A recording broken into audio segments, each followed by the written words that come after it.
Fran, I'm thrilled to have you on.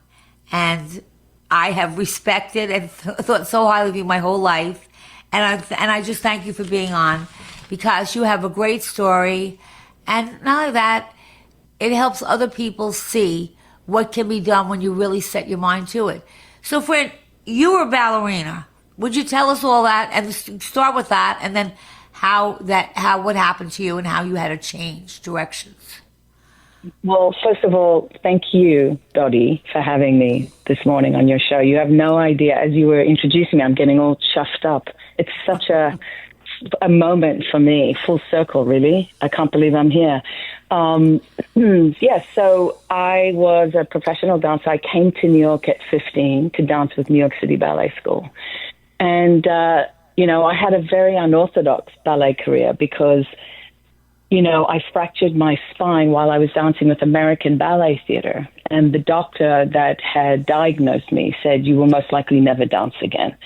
And I never took it in. I just I can't explain it. It was just this part of me that just knew that wasn't correct.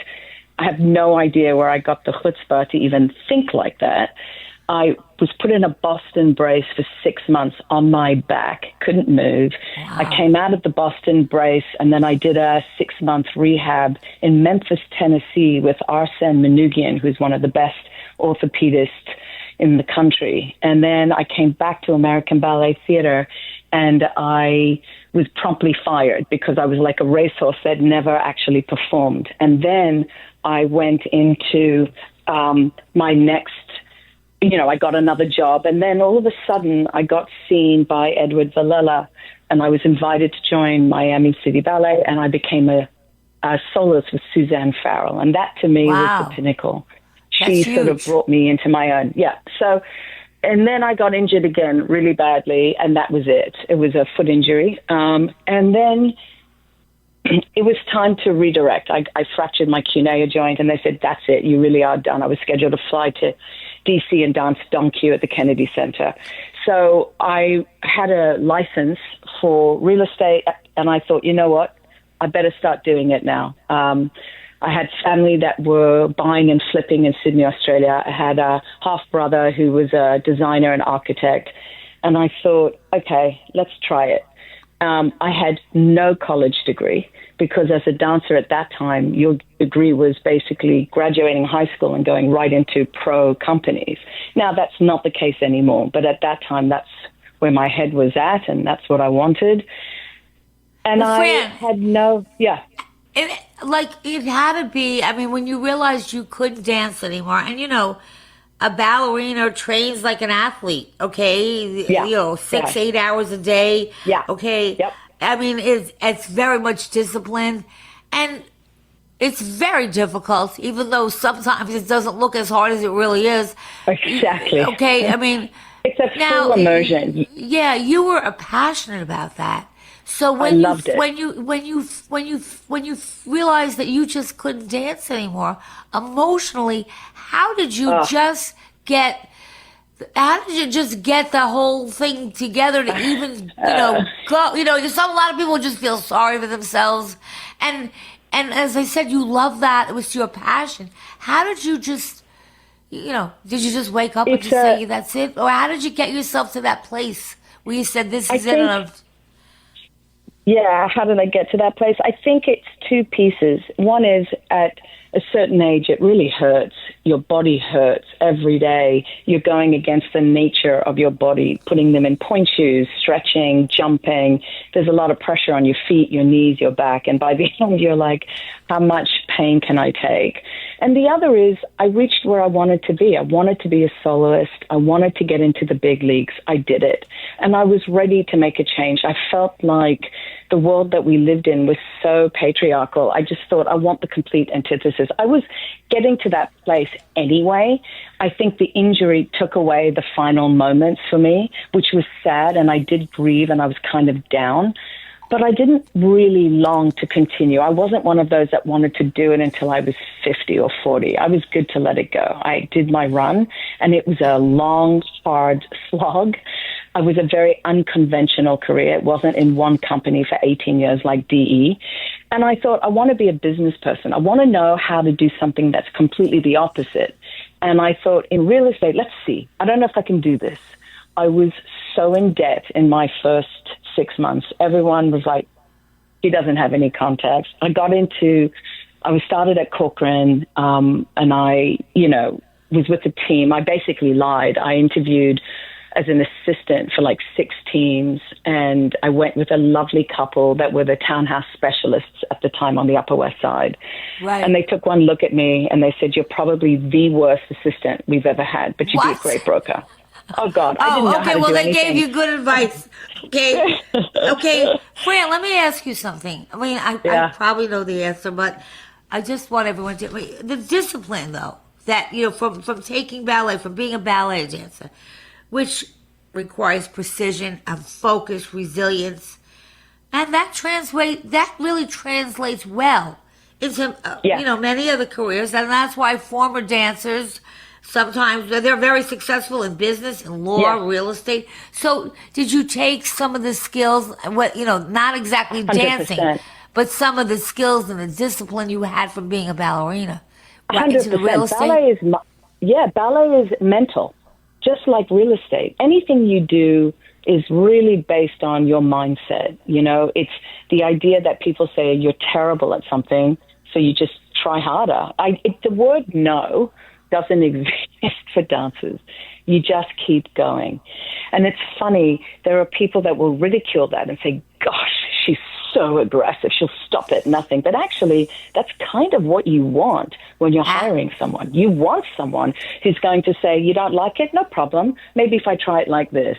And I think it's that the ability to begin again and do it again until you get it is the distinction between people who are not used to pushing past their limits and people who have no limits. Oh, you have to say that again.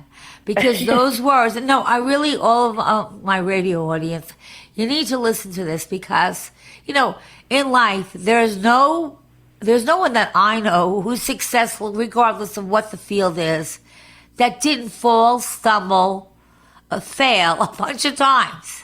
And it's that resilience. Now, you just said something that really resonates because would you say that again for everyone to hear? I mean, Dottie, you know it better than anyone. How many times people said you couldn't do it, you didn't have it. It's the same idea. You push past your limits because you have no limits. You don't have an attachment to. It's such a contradiction. I was totally driven to please.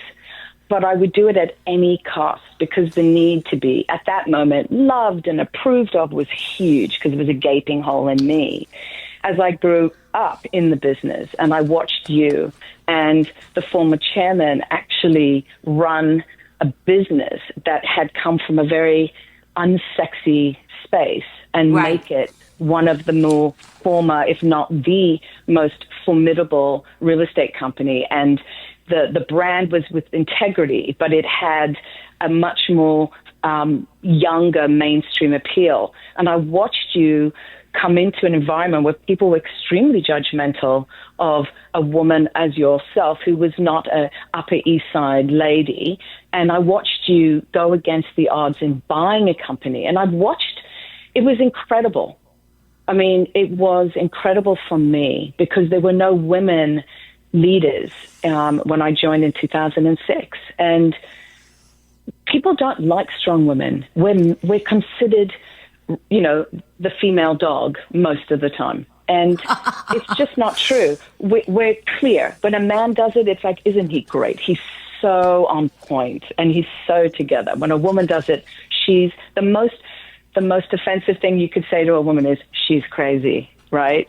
But it's a great way to gaslight informed women who will not back down and do not play small in a landscape where they are pushed to perhaps just be quiet and look pretty. Gina? No, I think it's, and I do think it's better today than it was, like when I was growing up. But it still has a ways to go. And there are just certain professions that people just say, well, okay, they just look at a man and they say, well, they can do it better. But also what's very interesting, at least I found, and I'm sure you found it too, men, there was a book once, and I think it was Venus and Mars, like about men and women and how they think differently. And then they did a second run up on that in business. And I think men and women really, in a lot of cases, do things differently. And they handle things differently. And I watched Fran, and she had such discipline and such conviction. And excuse my language, I'm trying to think of a nicer way to say this, but she didn't kiss ass. I mean, she really didn't try to. Thank you. When she felt she needed something, when she felt that she wanted to do something, she just stand and held what her convictions were. She didn't ever trade them or sell them to try to get on somebody's good side. And I had such respect for that because, when I started Real Talk, because I've always had a real estate show, I think 14 years now. And then I watched what's happening to the world today, and I see that people are afraid to speak. They're afraid to say what they feel. And as long as someone's not hurting somebody, that's the best type of person, who's direct, who tells you the way they see it. And you always did. You were very honest, and you said it the way you didn't try to. The problem with truth tellers is that you get killed. And one of the things that I just want to acknowledge, and I look around at the companies now, you allowed people to come forward, both of you. And it was rare. And I didn't always make friends that way. I mean, I stood alone for a long time. And I think the consistency of it not being a thing, it wasn't about power. It was about what I felt intrinsically was honest and right for whatever reason. And it cost me at times, but it also held a very different resonance around the clients that I attract. People who want to deal straight are the ones that I attract. End of story. So, Fran, now let's go back. So now you go to corporate, and they tell you, well, you're not going to be a great assistant, but you would be a great broker. So now, how did you start the transition? Yeah, how did I start? I cold called people, and I got a lead. And then I got a lead to do a rental for MTV Crib in the middle of nowhere. I was so scared finding this apartment. I was like, it wasn't exactly a gentrified neighborhood. And then a friend of mine was a race car driver, and he had a $3 million listing. And he was the only person I knew. And he said, look, you can put it on and see if you get clients. And he said, you'll never get the number. And I got the number. And he didn't sell, but I got a lot of business from it. And that sort of helped me. And I mean, I got weird phone calls from people who said, I saw your photo online and you seem cute. Can you meet me at, pitch for me at Rockefeller Center at the ice rink? I'm like, either I'm going to come back dead, in a bag, or this is going to work. I don't know. And it was just sort of like hustle by hustle. I hustled my ass off. People were always saying to me, get a life. I would work until 10 o'clock at night. There's this whole new wave of only 4 days a week. I saw a prime minister in Finland or something. I'm like, I don't think I would have made it if I'd done that. I had a lot of debt to pay off, and I was scared. I didn't want to go home to Australia and work in a sandwich shop. I had no degree. I had to make this work. I didn't have choice.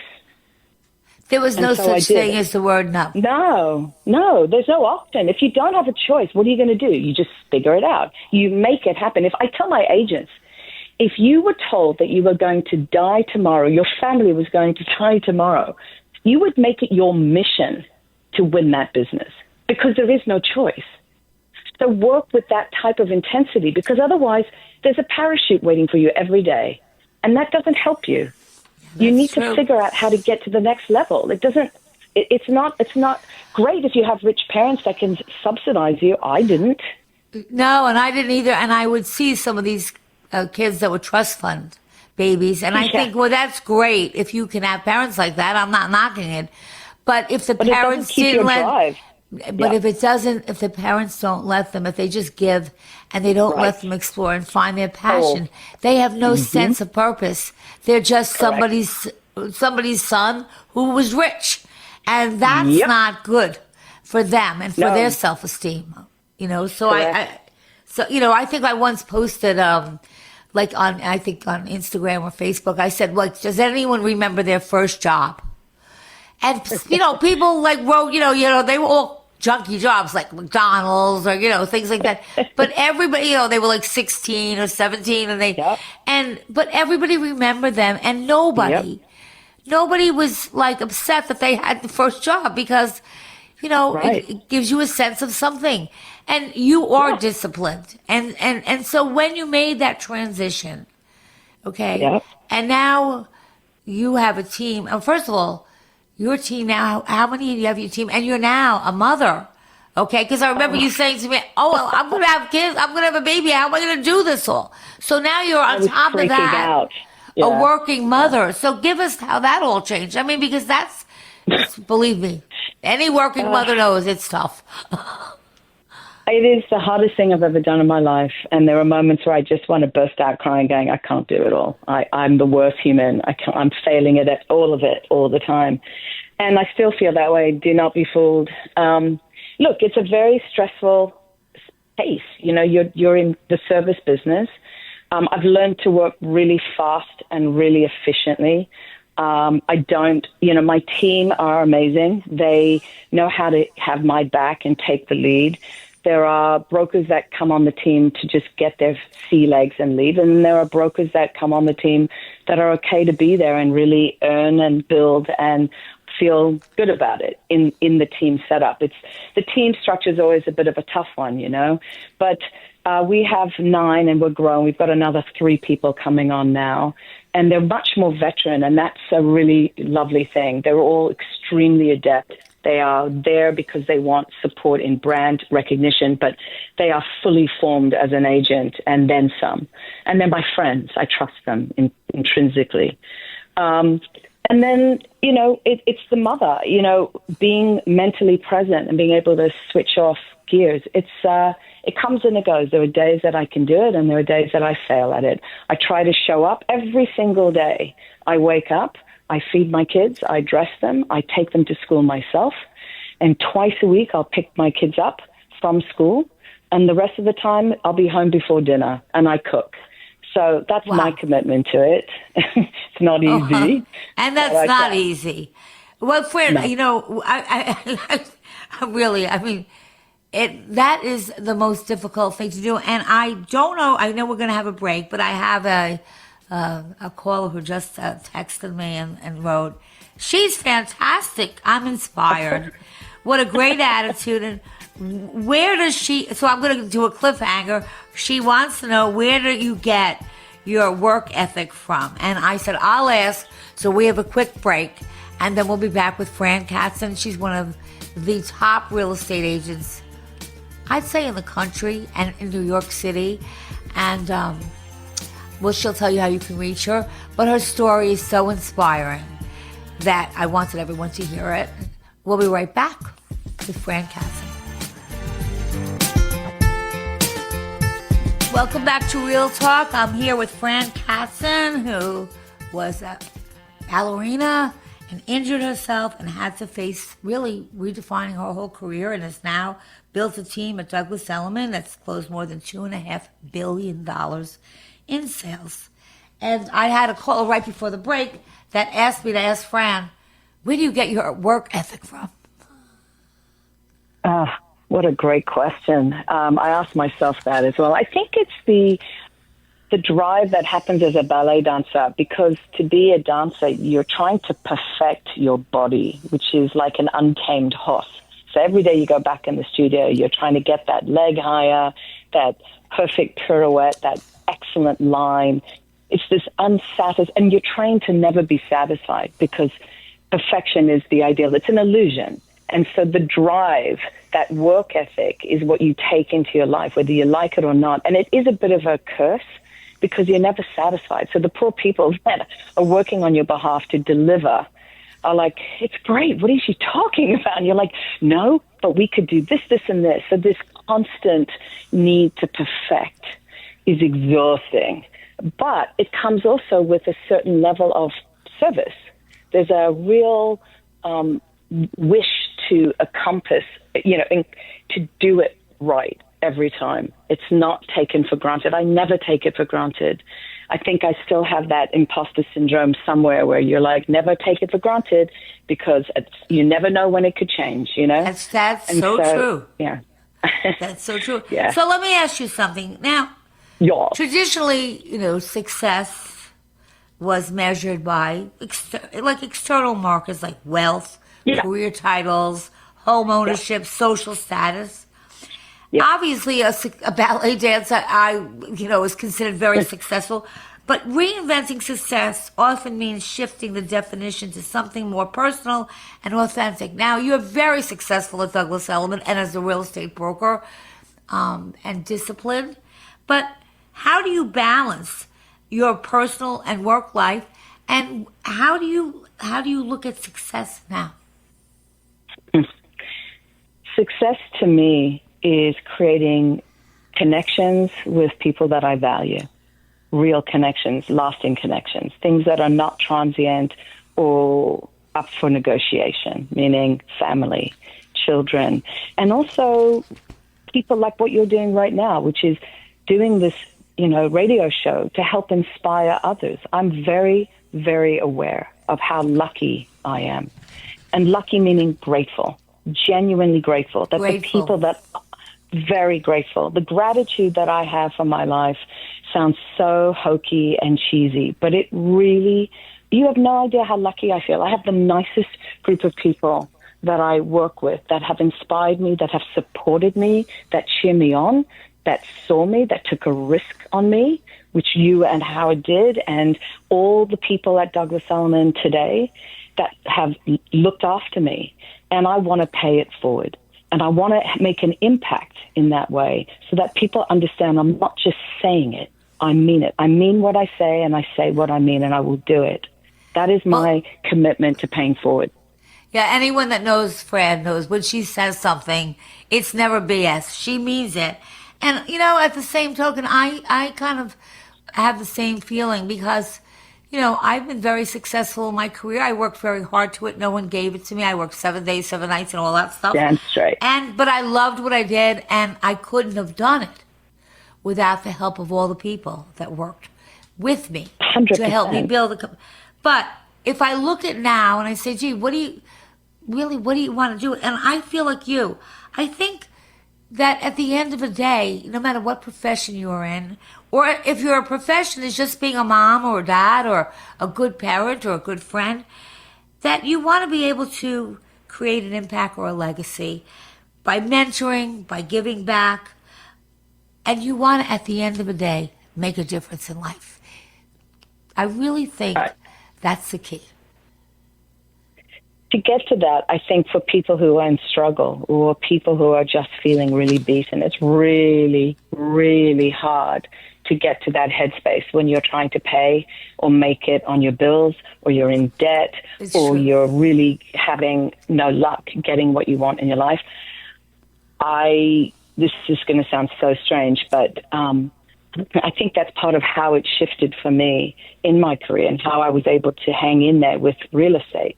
Was I was just really happy to give it freely. Like, it sounds so hokey. I can't even, I'm too embarrassed to say it on a live radio show. It's real. And that's why it's real talk, because people are talking with real. It's not some, it's what really goes through people's minds and how they get to where they get. You feel less lonely when you come from a loving heart. And to get to a loving heart, you have to be willing to give things away, even when you can't see the road, and even if it feels completely hopeless. That's that faith idea.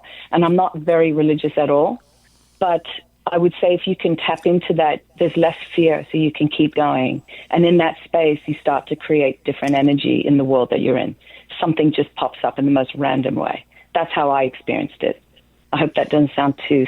No, it doesn't sound hokey at all. Because I remember there used to be lines of people coming to me to say, oh, well, I didn't do well because this happened, or my husband ended up cheating on me, or all these excuses. I call them professional victims. But I was young then, and I would say, well, to myself, look, I go through all this, but I still come to work every day and I still do my job and I have a family. And when I was young, it was not fashionable for somebody to really, a woman to really have a high powered job. And they would call your children latchkey kids, meaning Yes, the their latchkey child. Yes. Oh. Okay. And they wrote a whole story about me. The guilt. Okay. And they said, that my daughter was a latchkey Horrible. kid.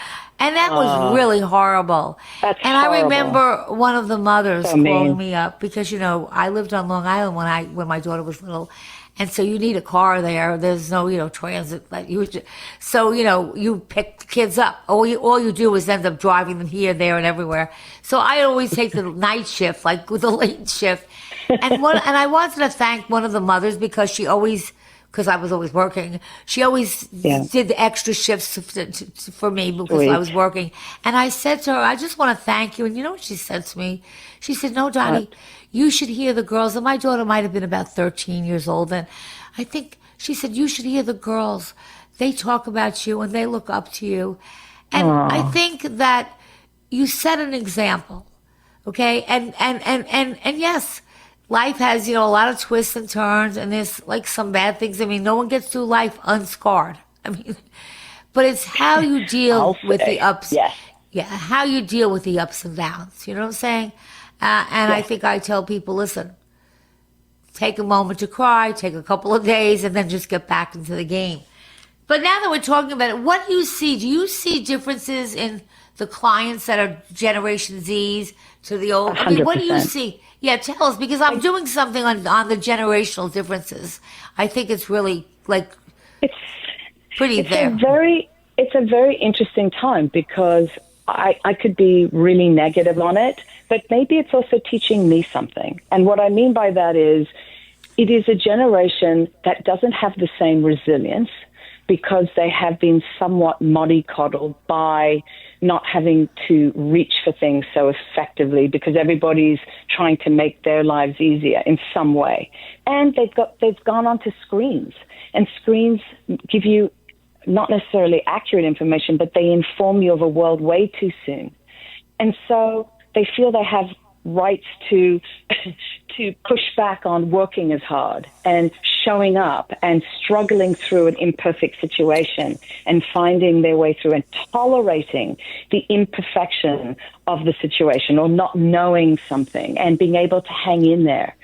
And I think that says a lot about the change in our world. There's this lack of tolerance for the resilience that's required. So it's not a black and white thing. I really don't think it's, they're just not built the same. Part of me wants to say that, but actually maybe they're also teaching us in a way that we don't have to subscribe to the same ways, but that it can be done more effectively. And that's a very threatening concept for someone who works like an animal and people who don't want to work. But maybe they're also teaching us something. I don't know. I also feel like a lot of them don't like struggle. And that, I think, is the biggest downfall of the new generation. Struggle is required in order to understand, I think, what you're really made of and to understand where your values lie. And the people that are outspoken at this moment in time, I fear, come from a place that are angry and lost and unhappy, not necessarily knowing what's needed for them to become whole yet, if that makes sense. I hope I didn't get too ceremonious. No, you didn't. I'm just, but when you say struggle, we're coming up to a break. Like going into a job that doesn't give them immediate satisfaction, of money. Yeah, like they actually have to do the time. They have to haze themselves through an environment that they are not the top at. We're going to hold that thought. Work for it. Sure. Just hold that thought. We're here with Fred Katzen, billion-dollar producer in real estate. We'll be right back. We have a quick commercial break. We're just redefining success and the generational differences. We're back with Fred Katzen, who reinvented herself from a ballerina, had an injury, and now one of the top real estate teams in the country. And before we continue that, I just want to say to everybody, remember, you must vote. Okay, we're doing a town hall meeting on Tuesday, which you'll hear about and if you've heard about. But regardless of who you're voting for, we have such a low amount of people that come out and vote in New York. It's really important. It's really important that you take the time and vote. Okay, Fran, I just had to say that because I think it's very important, especially on this election that we are having for mayor. Yes, and you can do a mail-in ballot, which will Yes. help people feel less like they can't get out there, which Right, is really yeah. helpful. That is helpful. So anyhow, as we were talking, and we said there's generational. I see a lot of generational differences, and I think it's really important because you want to reach your audience, and I think I see profound, big differences Yep. in different. And like I even see with my granddaughter, like they'll be sitting right next to each other, and they're texting each other, and I'm saying, why Right, don't you not girls talking. speak? I said, you're sitting right next to each other. Why are you texting? Talking, And that's just the way talking. they are. Yeah. So I, and I say, then I see it when we talked about like some of the Generation Zs who want to really. I interviewed one and they said, "Oh, listen, I want to work. People think we're lazy. We're not lazy, but I want to work when I want to work, and I want to work when I feel like working." And I Yeah. want to be able to play golf. I want to be able Yeah. to be, with my kids. I want to be able to take my wife out. I want to be able to do this, that, and the other thing. And I want to have plenty of time. I don't Bonkers. want to be like the boomers. I don't want to work 24/7. I want to have balance. I want to have the Yeah. balanced life. And I said, Yeah. well, listen, if you can achieve that and make the same amount of money and do it on your time, a couple of hours a week, and have all the balance, more power to you. I said, because I Yeah. failed all those classes. I certainly didn't. But maybe they're right, and I think about it, and I say, That's right. because, we were talking, now you had, you started when you had no children, and, Correct. it's still very difficult. Now you have a Yeah. family, and you have kids. Yeah.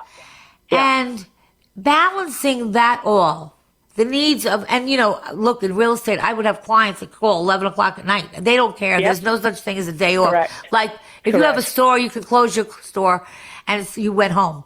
But in real estate, believe me, that people could Yes. care less what time it is, what day it is.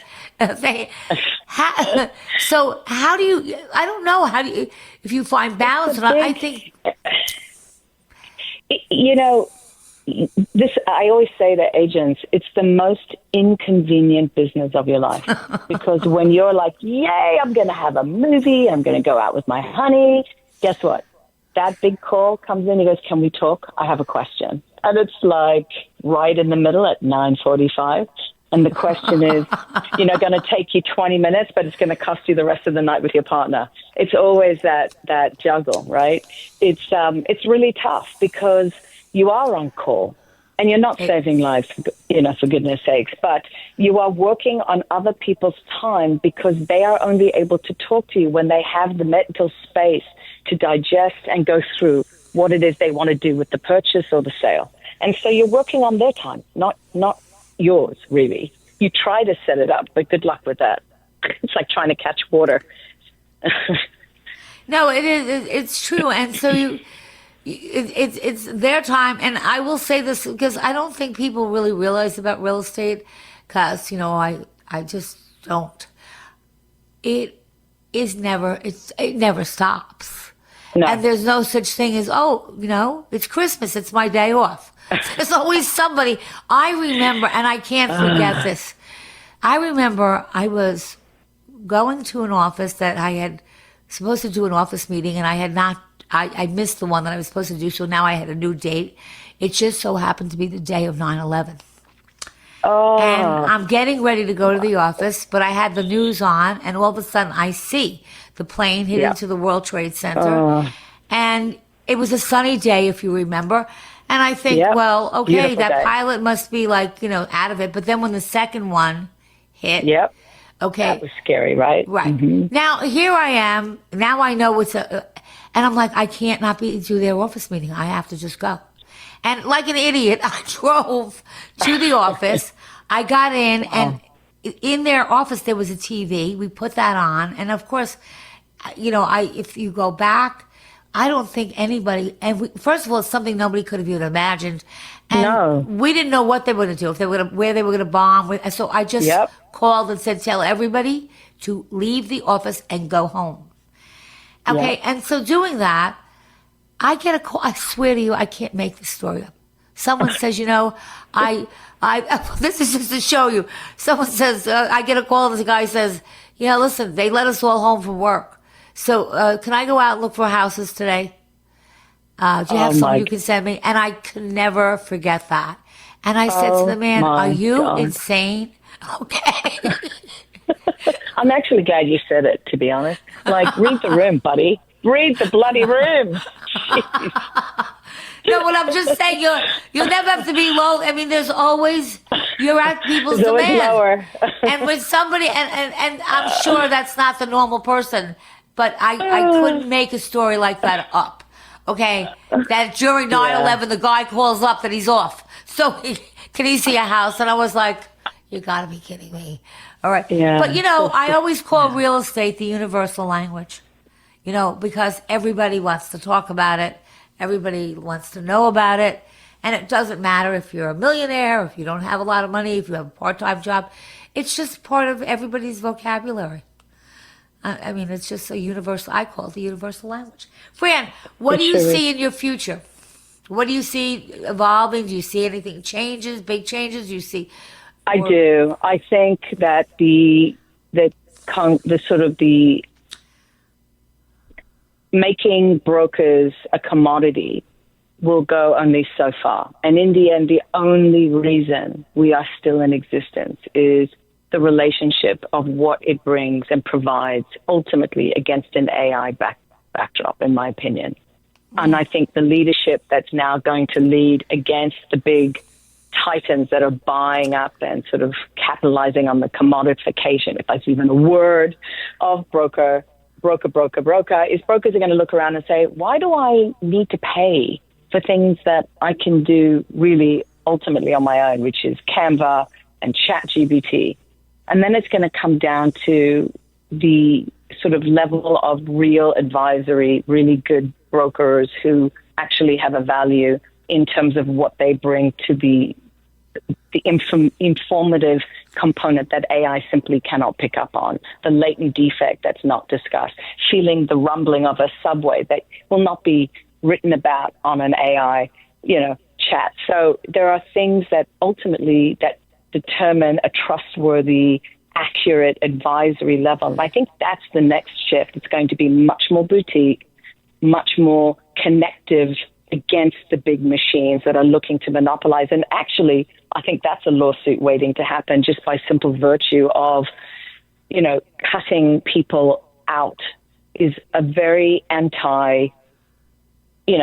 it's antitrust in a way. And it's going to be very interesting to see what plays out, much like what we're seeing going on right now. And this sort of, Yeah, you'll have to come back when we talk about that on my real estate show. But I kind of think, that real estate, look, chat, and the AI models, whether in medicine, I just did a mammography and they said to me, oh, if you pay $75 extra, we'll have an AI look at it also. Okay. I said, okay, sure, I'll pay the $75 extra. Okay. So AI is involved in everything, okay, in the world we live in. And I almost compare it to I think it's going to be like something that if you read books, because I don't know if people will read books anymore, but if they do. They listen to books, Dottie. Right, audio. They will read, it'll be like the Industrial Revolution, okay? It's going to change the world. But I don't think, and I hear these stories about people dating bots, and they have conversations and they're friends and they talk. And I just think that, yes, they're going to give you information that no human can remember. Like they'll be able to tell you the history of a property going back as old as it is, who bought it, when they bought it, what they paid for it. They'll be able to crime areas.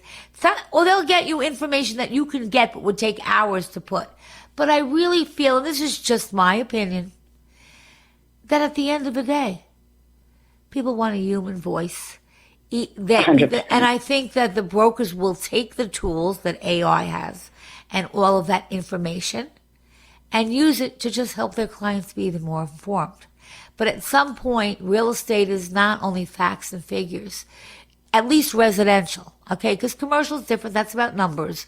But residential is a place where you live, where you bring up your family, okay? It's your home. And whether it's small, big, middle-sized, it's your home. And I don't know that an AI can really tell you, and I've seen people that say, this is what I want. Then they go to something, they see something, and they just fall in love with something different. So I think they'll play an important part in our industry. And I think they'll add a lot of information. But I don't see them replacing a real estate agent. I see them working 100%. 100%. I think you're quite right. Yeah, I mean, that's just my opinion. It's just like, I think, I think that people want connection. And I think if they're going to buy an illiquid asset, they kind of want to make sure they're not buying a lemon. And there is a need for someone with a human eye and a human understanding to look at it holistically, unlike a machine, to say, yeah, this can perform, or I think you can do better on the price because you're paying a little high against what's traded. But also, given the view line and the floor, I think you should go in a little bit more aggressively. They appreciate that because that's the truth, Yeah, I think that they will just we'll just work with them, and we'll just have more information. When I started the real estate, this was the training. Oh, you'll show somebody three things: something good, something in the middle, and something like not so great, and they'll pick one of them. And it's just not. Real estate's a tough profession. We only have 2 minutes left, Fran. So in the 2 minutes that we have, first of all, I want to thank you.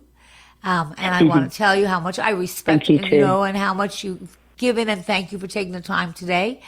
But also, how would you just give everyone the information, which I will post on the radio site so that you can have it? Just give us the information about your website and how to reach you. Sure. It's you can reach me at Frances Katzen, or you can go to the Katzen Report, which is my monthly report that talks about what's going on in the market, and there's all my information, and you can register there. Or you could just type in my name and it'll come up under Douglas Elliman for now, and there I am, fkatzen@elliman.com or 917-705-1864. Thank you so much, Fran. I really have to say, it's been such a treat being here. Thank you for having me. It's been a treat having you on. And remember, whether it's real estate, fashion, or your own life, it's never too late to reinvent yourself. So stay true, stay strong, and keep it real.